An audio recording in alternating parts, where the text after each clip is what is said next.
All right, so here is the lab, right? So we have a lot of different equipment here. Here's sort of the data collection workstation, right? So we have a computer.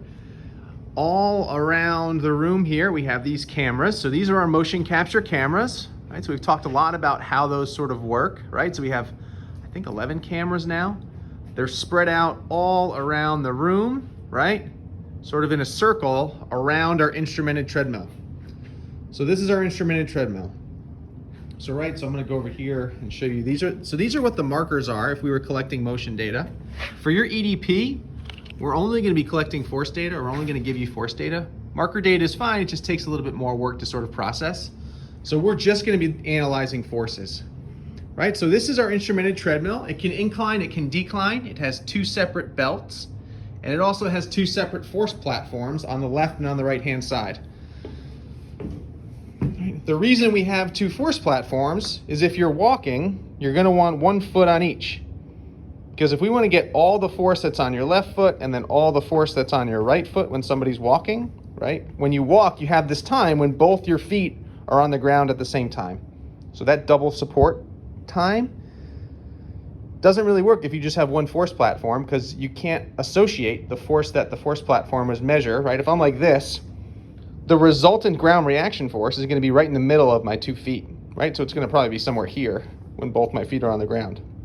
So that doesn't tell me how much force is going through my foot, through my tibia, up to my knee, all that sort of stuff. So when we're walking, you're going to walk sort of in the middle. And luckily when you walk, you generally don't walk with your feet like perfectly on top of each other, right? You usually have a little bit of a distance so you can walk. You just have to sort of stay in the middle of the treadmill.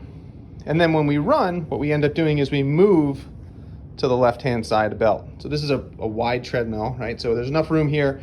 So then when you're running, right, there's never a point when both your feet are on the ground when you're running. Look at this, right? There's always a flight phase. So whenever the foot's in contact with the ground, there's no double support. Therefore, you can use 1 force platform to get the force on each foot, okay? So there's like an automatic stop button here, which is pretty important in case there's an emergency. The person can stop the treadmill on their own.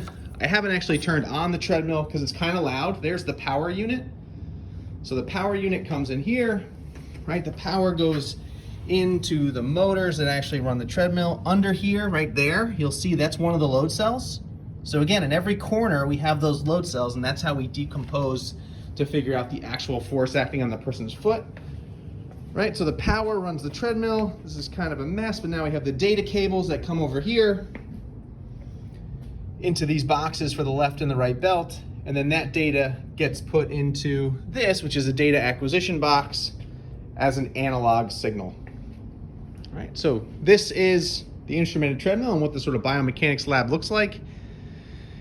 In the back there is mostly a capstone working space. We have some other things that we use in here too, but for the EDP, this is the main one we're going to use. So now I'll show you what the sort of interface looks like with the computer.